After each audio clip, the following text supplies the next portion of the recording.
आज हम बात करने वाले हैं सुपर ब्लड ब्लू मून, जिसे न्यूज़ में खूनी चांद कहकर दिखाया जाता है, और सूर्य ग्रहण के बारे में। इनका बाइबल में क्या महत्व है और यह कैसे एक यीशु मसीहा के विश्वासी के लिए महत्वपूर्ण है। उत्पत्ति ग्रंथ बुक ऑफ जेनेसिस में अध्याय 1 पद 14 से 19 में साफ पता चलता है कि सूर्य और चंद्रमा को ईश्वर ने चौथे दिन बनाया। यह दोनों प्रधान नक्षत्र कहलाते हैं, दिन के लिए बड़ा और रात के लिए छोटा। और ईश्वर ने साफ साफ कहा है कि इनके सहारे पर्व निर्धारित किए जाएं और दिनों तथा वर्षों की गिनती की जाए। इजराइल के यहूदी इन्हीं प्रधान नक्षत्रों के आधार पर अपने पर्वों का निर्धारण करते हैं। उसी प्रकार वर्षों की गिनती का संबंध भी है। आई बटन पर क्लिक करके आप उस वीडियो को जरूर देखें। आज के इस वीडियो में हम दिनों के निर्धारण के संबंध में बात करेंगे। आखिर लाल चांद और सूर्य ग्रहण किन दिनों के बारे में बताना चाहता है। कई विश्वासी ये कहेंगे कि ईसाइयों को ग्रह नक्षत्रों के बारे में ज़्यादा विचार नहीं करना चाहिए, मगर मेरा मानना है कि बाइबल में कई ऐसे पद हैं जो लाल चांद और सूर्य ग्रहण को एक प्रमुख घटना के रूप में बताते हैं, और प्रभु यीशु ने स्वयं इन घटनाओं पर नज़र रखने की बात कही है। जब हम आखिरी ग्रंथ प्रकाशना ग्रंथ अध्याय 6 उसका पद 12 से 13 और 14 में पढ़ते हैं तो वहाँ बताया गया है, मैं देखता रहा, उसने छठी मुहर खोली और एक भारी भूकंप हुआ। सूर्य बालों के बने टाट की तरह काला हो उठा और पूरा चंद्रमा रक्त की तरह लाल। आकाश के तारे पृथ्वी पर गिर पड़े, जैसे आंधी से हिलाए जाने पर अंजीर का पेड़ अपने कच्चे फल झाड़ देता है। यहाँ यह पद साफ साफ बताती है कि लाल चंद्रमा और सूर्य ग्रहण के बारे में, और साथ ही साथ इजराइल के विषय में, क्योंकि लिखा है जैसे आंधी से हिलाए जाने पर अंजीर का पेड़ अपने कच्चे फल झाड़ देता है। बाइबल में जब भी अंजीर और जैतून की बात की जाती है तो वह इजराइल के बारे में होती है, क्योंकि अंजीर और जैतून इजराइल को रिप्रेजेंट करता है। जब आप जकरिया का ग्रंथ अध्याय 4 पद 2 से 4 तक पढ़ेंगे तो वहाँ ऐसा लिखा है कि मैं सोने का दीप वृक्ष देखता हूँ, जिसके सिरे पर कटोरा है। कटोरे पर 7 दीपक हैं, एक एक दीपक के लिए एक एक नाली। उसके पास 2 जैतून वृक्ष, एक दाहिनी और दूसरा बाईं ओर। जब आप इजराइल के नेशनल सिंबल को देखेंगे तो ये दीप वृक्ष और जैतून की डालियाँ आपको दिखेंगी, और यह पद इजराइल के एक राष्ट्र के रूप में उदित होने की भविष्यवाणी भी पूरी करता है। प्रकाशना ग्रंथ अध्याय 6 पद 13 बताती है कि सूर्य के अंधकारमय होने और चंद्रमा के लाल लहू होने के समय अंजीर का पेड़ अपने कच्चे फल झाड़ देता है। यानी यहाँ साफ पता चलता है कि इजराइल संकटों में घिरा होगा, और मत्ती 24 में 15 से 22 में भी इजराइल के संकट में पड़े होने की बात की गई है। आगे इसी अध्याय में पद 28 से 31 तक में जब चेले यीशु मसीहा से पूछते हैं कि तेरे फिर से आने का चिन्ह क्या होगा, तब यीशु बताते हैं कि जहाँ कहीं लाश होगी वहाँ गिद्ध इकट्ठे हो जाएंगे। यहाँ ध्यान देने वाली बात यह है कि इजराइल में पिछले कुछ वर्षों से ये लाश खाने वाली गिद्धें इजराइल में इकट्ठा होती हैं, क्योंकि जब एजेकियल के ग्रंथ उसका अध्याय 38 और 29 में पढ़ेंगे तो वहाँ इजराइल पर पूरे विश्व मिलकर हमला करते हैं। और आगे एजेकियल 39 उसका पद 4 में यह भी बताया गया है कि जब इजराइल पर हमला करने वाले सैनिक मारे जाएंगे तब सफाई का काम शिकारी पक्षी और जंगली पशु करेंगे।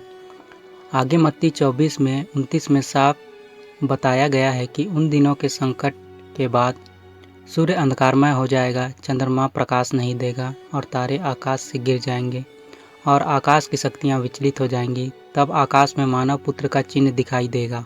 और मैंने शुरू में ही बता दिया था कि उत्पत्ति ग्रंथ में ईश्वर ने सूर्य चंद्रमा बनाते समय बताया था कि यह पर्वों, दिनों और वर्षों को जानने में सहायता करेंगे।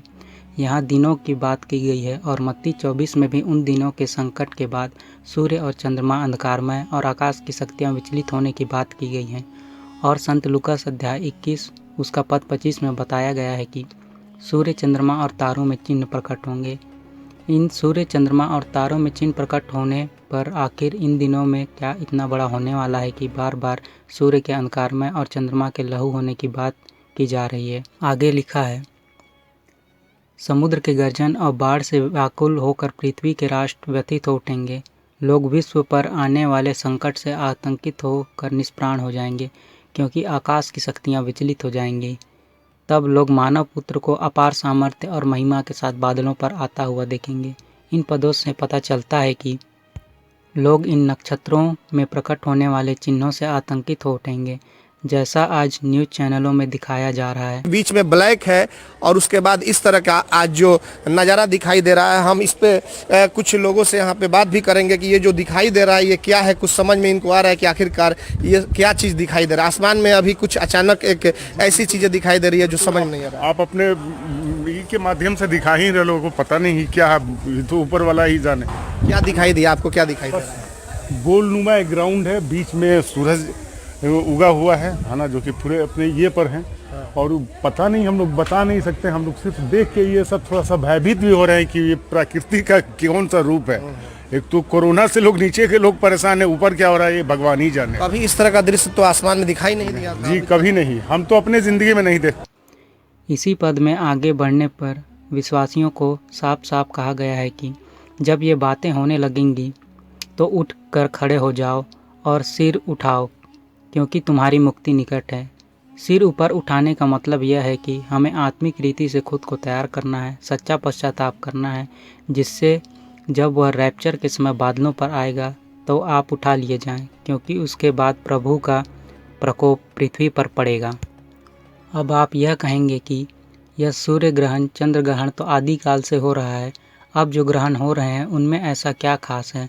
तो गौर करने लायक बात यह है कि उस समय अंजीर का पेड़ यानी इजराइल भी तो वजूद में नहीं था। संत लूकास के ग्रंथ में पढ़ने पर यीशु स्वयं बताते हैं कि अंजीर और दूसरे पेड़ों को देखो, जब उनमें अंकुर फूटने लगते हैं तो तुम सहज ही जान जाते हो कि गर्मी आ रही है।